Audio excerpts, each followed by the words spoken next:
We good? We live? What's going on, everybody? Thank you all for tuning into this segment of Mi Casa es Su Casa. And today I have with me Sam Powers from Need to Impeach. Sam Powers from Need to Impeach feels that the best way to go about dealing with the Trump situation right now is to impeach. Now, we're going to hear his case about why it needs to be done and what he would like to see come out of this particular process. Sam? Yeah, I mean, I think it's very straightforward is that over the last 18 months, we've seen this president do incredibly corrupt things, whether it's during his presidency or before that during his campaign. You know, the movement has been growing. You know, you have millions and millions of Americans standing up. 8 million alone have signed our petition. And now it's time for us to hold our Congress, Democrats and Republicans, accountable to taking action and holding this president accountable for high crimes and misdemeanors. So you said he committed some crimes during the campaign. Can you give a few examples of those for the people who don't know?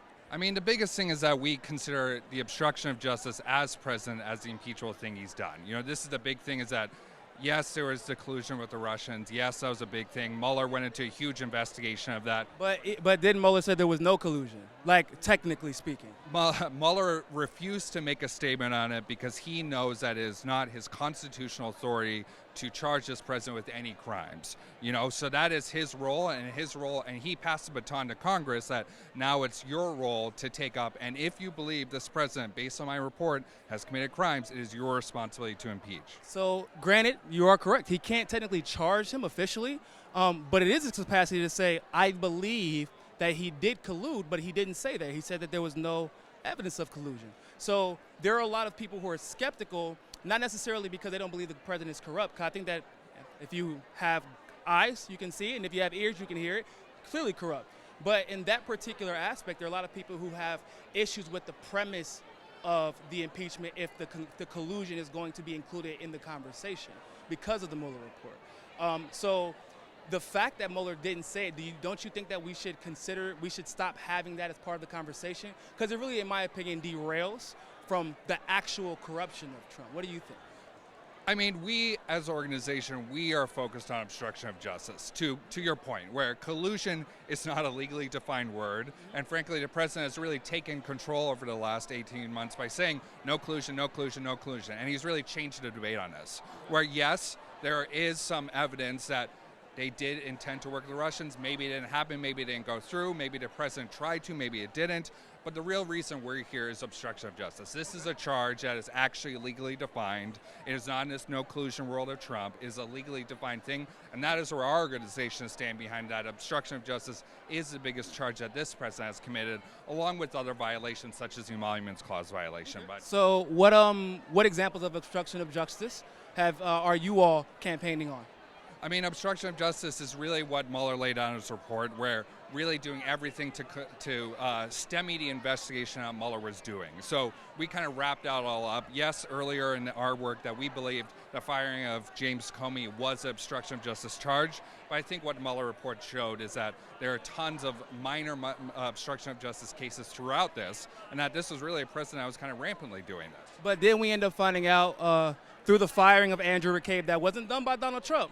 If we're being honest, it was done by the FBI. The FBI said his conduct was unbecoming, that he had vast conflict of interest, and James Comey put him in charge of this Russiagate, quote unquote, investigation, knowing that the Hillary Clinton camp had been helping his wife in Virginia, that, you know, clearly he had a vendetta out against Trump, as we found out from the text message from Peter Strzok and Lisa Page.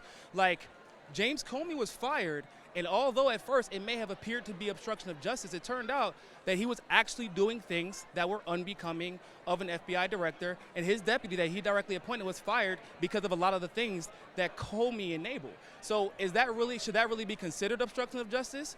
If, you know, the obstruction was starting an investigation based off of biases. Like that's what the OIG report said, right? It was based off of biases and conflict of interest. So do you feel like that's really obstruction of justice, or do you think it would be better to lean maybe on some of the things that Robert Mueller may have outlined in his report?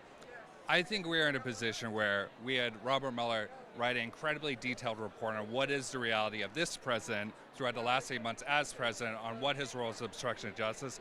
And I would lean as our organization that this is what Mueller came for, this is the report he issued, and it is now the responsibility of our Congress to take action on this, because the report's written, let's do inquiries, let's start this process, let's get that Mueller report out to the public, and let's Americans make that decision of we need to hold this president accountable. Now, from a strategic standpoint, I'm assuming you're a Democrat? Yes. Or are you I'm a registered Democrat. registered Democrat, but you're independent leaning? I'm a registered Democrat. Okay, that's cool. So from a strategic standpoint, there are a lot of people who believe that it is not smart to galvanize Trump's base because he's been made a victim, and in some cases, it's been illegitimate, like with the Russia thing. Now, in other cases, like with the emolument clause, which is a thing that I think almost everyone agrees on, it's true, he's violated it. The problem is almost every single other senator in Congress person has violated it as well in various ways. So a lot of people make the argument that it would be better, our time would be better spent working on beating Trump in the voting booth than working on and diverting resources and attention towards impeachment, because then people become focused on that rather than beating him in the voter booth. What would you say about that? Impeachment's a difficult process. Yes, we have 2020 around the corner as well. And I understand, like Democrats, independents, and Republicans, we need to bring the all of America along if this is going to happen.